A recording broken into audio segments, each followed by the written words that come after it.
I'm Lauren Fitch. I've been a volunteer with Aggieland Humane for about 10 years now. I'm Mike Fitch. I have been a volunteer with Aggieland Humane for nearly as long as Lauren has. So a young beagle mix was brought into the shelter.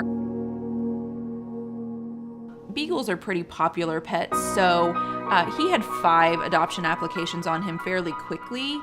So I didn't even consider him as an option for us because they do move very quickly. They're great little dogs, and so some family was gonna take him in. One day I actually met him at the shelter. His foster had him there, and she shared the news that he was gonna have to have his leg amputated. He was such a charming, sweet little dog that at that point I said, okay, put my name on the list. I know I'm 6th in line, but let's give it a shot. As it turns out, all 5 people had either adopted other pets or had decided against adopting a special needs dog.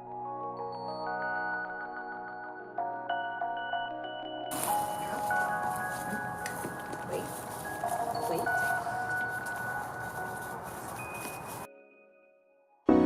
And so we got a call on a Wednesday night that said, he's yours, come and get him. We got him home that night and he settled right in. He went to his crate to sleep. He slept all night quietly. He played with our other dogs, and I'm fairly certain by the next morning we knew we were going to keep him. Absolutely.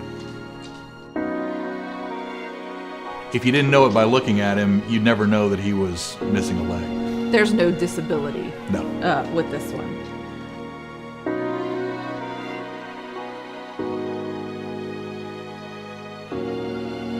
Adopt, donate, volunteer. Truman finally allows us to check off all 3 of those boxes.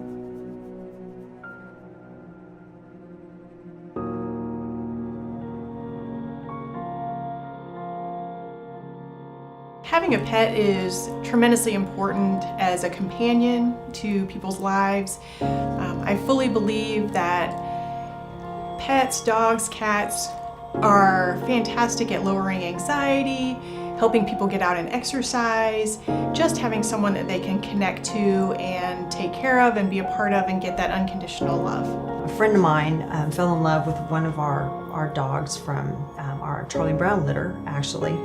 And her kids, she had 2 kids, a little boy and a girl, and they fell in love with one of our dogs, one of our puppies. And so they adopted this particular puppy, called her Annie. They renamed her Annie. And she sent me a picture shortly after the adoption, and they had decided to have, her kids had decided to have a pajama party with Annie. They decided that Annie didn't need to be in the crate by herself for this pajama party, so they all ended up in the crate with her. When you have a dog and you see a family and that connection that's made between that animal and that family, that's probably the most powerful thing. It goes back to that human-animal bond. It goes back to how important companion animals are in our lives. I have adopted 3 dogs from Aggieland Humane. My first one, ZZ, I adopted when I moved back to Bryan College Station, and I went into the shelter and started to look around, and her eyes and my eyes met, and she looked at me and said, "You're mine." She was in the kennel with another dog who was a little bit more rambunctious than she was, but she was so patient about coming to the door, the kennel door, and she would just keep her eyes on me and just come back to me to get a few scratches behind the ear. And I took her home. She was about 10 months old, and she lived to be 16 and a half. And that's something I tell people about shelter dogs.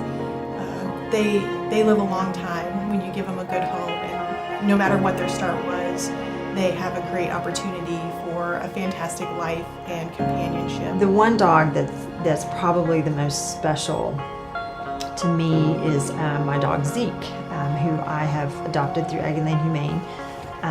He came in as a stray, and he is a Pyrenees Briard mix.